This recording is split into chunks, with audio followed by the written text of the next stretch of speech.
Hahaha, apa kabar sahabat artikel view? Kali ini saya akan membacakan lanjutan alur cerita kisah CO muda berpura-pura culun. Tapi, sebelum mendengarkan kisah ceritanya, silahkan cari posisi yang nyaman dan jauhi keramaian. Dan jangan lupa pasang headsetnya. Dan inilah alur cerita kisah CO muda yang berpura-pura culun. Episode 224, Kisah seorang CO muda yang berpura-pura culun. Pengunduran diri Carlos sekali lagi memicu badai di kerumunan. Dia bahkan tidak menunjukkan keinginan untuk melawan, yang menunjukkan bahwa hubungan antara dia dan ini tuan muda Ariel kesenjangannya sangat besar. Itulah sebabnya perasaan tidak berdaya ini muncul dalam dirinya. Tidak heran jika Carlos, yang dapat membuat Geralt dan Felix muncul pada saat yang sama, memiliki kesempatan untuk melawan. Pada saat ini, Reza tiba-tiba menjadi liar. Dia menyadari bahwa kehidupan generasi keduanya yang kaya akan berubah secara dramatis karena kejadian ini. Lia yang menyebabkan semua konsekuensi ini. Jika bukan karena Lia, dia tidak akan menyinggung Ariel kemarin, dan jika bukan karena Lia, dia tidak akan maju hari ini karena masalah yang tidak berhubungan ini. Berjalan ke sisi Lia, Reza menjambak rambut Lia dan berkata, "Kamu, bajingan yang sudah harus mati. Kamulah yang membunuh saya. Aku ingin kamu dikuburkan bersamaku." Tidak sampai Carlos berlutut untuk meminta maaf dan Geralt dan Felix muncul, dia benar-benar memahami situasinya. Pengemudi ini sama sekali bukan pengemudi, dia bahkan lebih kuat dari Reza. Bastian menganggapnya sebagai VIP, dan Carlos berlutut untuknya. Bahkan Geralt dan Felix harus dengan hormat memanggil Tuan Muda Ariel, tetapi dia bahkan mencoba membuat pria sebesar itu meminta maaf padanya. Seberapa besar lelucon ini? Reza, lepaskan aku. Lia berkata kepada Reza, dia hanya bisa berlutut untuk meminta maaf kepada Ariel dan meminta maaf.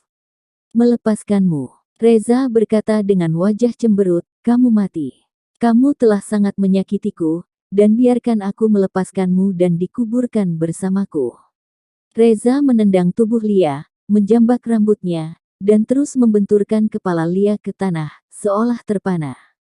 Ekspresi Ariel acuh tak acuh, nasib Lia merugikan diri sendiri dan tidak layak mendapat simpati, bahkan jika dia seorang wanita, itu tidak dapat membangkitkan rasa kasihan Ariel. Berjalan di depan Bastian, Ariel berkata dengan ringan, "Bawa aku sebagai penembak." Bastian menundukkan kepalanya dengan gemetar, dan berkata, "Tuan Ariel, saya." Sebelum dia selesai berbicara, Ariel meninju kepala Bastian. Adegan ini membuat orang-orang itu terlihat tercengang lagi. Bukankah dia VIP Bastian? Selain itu, Bastian membantunya dari awal hingga akhir, jadi mengapa dia harus melawan Bastian sekarang? Apakah orang-orang besar ini semua murung? Apa yang Bastian lakukan? Bagaimana dia bisa dipukuli? Dia adalah tuan rumah dan ditemukan oleh Ariel. Tuan rumah. Apa tuan rumah? Gunakan ini untuk menginjaknya. Membunuh Carlos, ini mengambil keuntungan dari tuan muda Ariel. Begitu komentar ini keluar, semua orang tiba-tiba menyadari bahwa Bastian dan Carlos telah bertarung begitu banyak, tidak ada yang menang atau kalah. Kali ini keluarga Carlos telah memprovokasi pria besar seperti Ariel. Masuk akal bagi Bastian untuk mengambil kesempatan untuk menyerang, tetapi sangat disayangkan Ariel melihat melalui trik ini. Tuan muda Ariel, saya minta maaf, tapi saya juga tidak berdaya, kata Bastian. Tidak berdaya. Ariel tersenyum dingin dan berkata dengan nada merendahkan, ketidakberdayaanmu adalah menggunakanku sebagai alat. Dalam adegan ini, aku bidak caturmu, tetapi apakah kamu memenuhi syarat untuk menggunakanku sebagai bidak catur? Dihadapkan dengan bidak catur Ariel, bertanya, Bastian terus menggelengkan kepalanya dan jatuh ke lantai dengan keringat dingin. Tuan Ariel, tolong beri saya kesempatan. Selama saya bisa duduk di posisi saudara laki-laki pertama dari pemimpin, saya bersedia menjadi banteng dan kuda untuk Anda. Bastian tidak mau tunduk, jadi dia harus bertarung dengan Carlos. Ini hidup dan mati, tapi sekarang, dia tidak punya hak untuk memilih. Jika dia tidak mengecewakan orang lain, nasib keluarga Bastian mungkin akan sama dengan keluarga Carlos. Jika Anda menggunakan saya, berapa harga yang harus Anda bayar? Pikirkan sendiri. Jika Anda tidak memberi saya jawaban yang memuaskan, tidak akan ada lagi keluarga Bastian dan Carlos di Tangerang. Ariel selesai berbicara dan berjalan keluar. Tuan Muda Ariel, berjalanlah perlahan. Tuan Muda Ariel, berjalanlah dengan perlahan. Tuan Muda Ariel, berjalanlah dengan perlahan. Semua orang yang tergabung dalam sistem Bastian.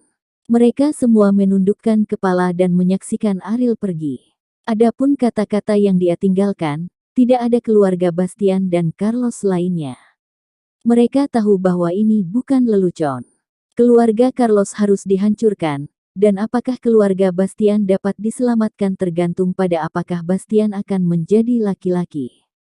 Setelah semua keluarga Carlos dan Bastian dihancurkan, masa dewan besar kota Tangerang akan dirampok secara gila-gilaan. Mereka yang menyaksikan adegan itu dan mengambil kesempatan semua ingin bergerak, dan mereka bahkan berharap Bastian akan bingung sekali. Sehingga mereka akan memiliki kesempatan dibagilah kesempatan ini. Saudaraku, Anda terlalu agung, saya memilih untuk bergaul dengan Anda. Itu adalah keputusan paling bijaksana dalam hidupku. Ketika dia berjalan ke pintu hotel, Rangga sangat bersemangat sehingga dia tidak bisa menahan diri. Ariel tidak pernah berpikir untuk memindahkan kota Tangerang, tetapi sekarang sulit untuk mengendarai harimau, dan dia juga tidak berdaya. Keluarga Carlos tidak membutuhkan dia untuk membuat langkah yang disengaja, dan itu akan bangkrut dalam waktu paling lama 1 bulan, karena setelah masalah ini menyebar, koneksi keluarga Carlos itu pasti akan berbalik.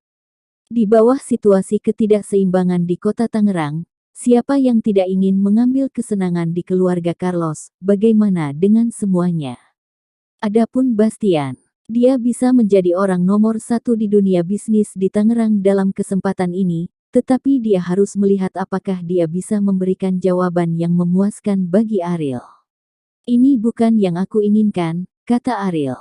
Saudaraku, kamu sangat sombong, Bastian akan memperlakukanmu seperti banteng dan kuda, bukankah kamu menginginkannya? Rangga berkata dengan mulut cemberut. Ariel terlalu malas untuk menjelaskan kepada Rangga. Dan bahkan jika dia mengatakannya, Rangga pasti tidak bisa memahaminya.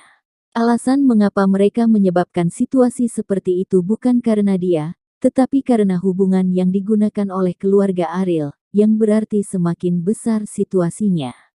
Semakin dia berhutang pada ibunya. Awalnya, Ariel ingin memisahkan hubungan dengan keluarga Wibowo, tetapi setelah kejadian ini, dia tidak ingin memutuskannya. Lebih penting lagi, ibunya alias Rosa pasti akan senang melihat ini terjadi. Rosa senang, tetapi Ariel tentu saja tidak senang. Sayang sekali, Rangga tiba-tiba berkata sambil menghela nafas. Sayang sekali, Ariel bertanya dengan bingung.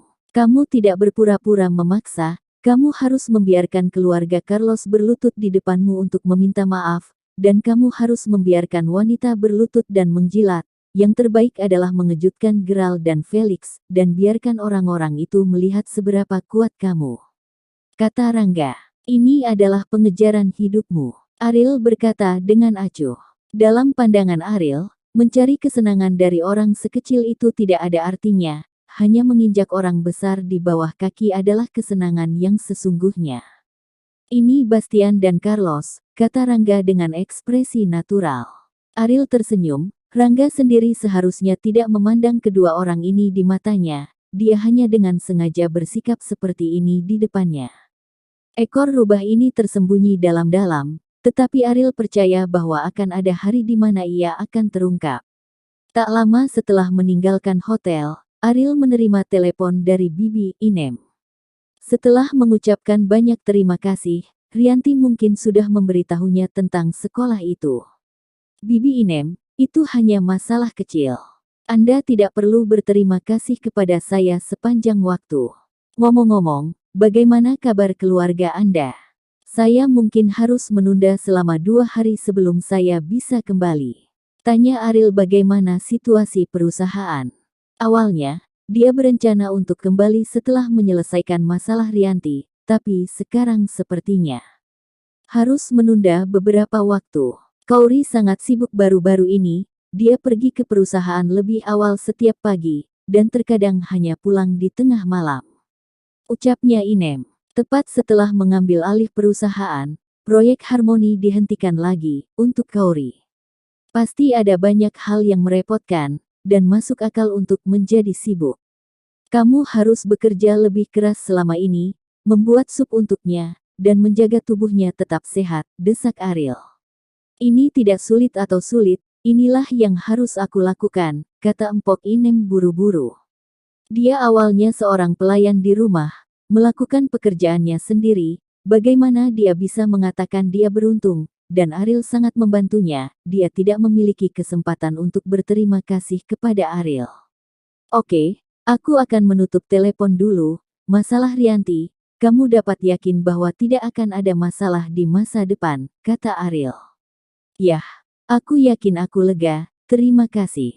Setelah Inem menutup telepon, dia menghela nafas. Dia tahu betul apa yang terjadi di Tangerang, jadi dia bertanya-tanya mengapa Ariel adalah orang yang begitu kuat. Bagaimana dengan menantu? Meskipun Kauri cantik, dia seharusnya tidak membiarkannya menelan amarahnya seperti itu, kan? Bersambung.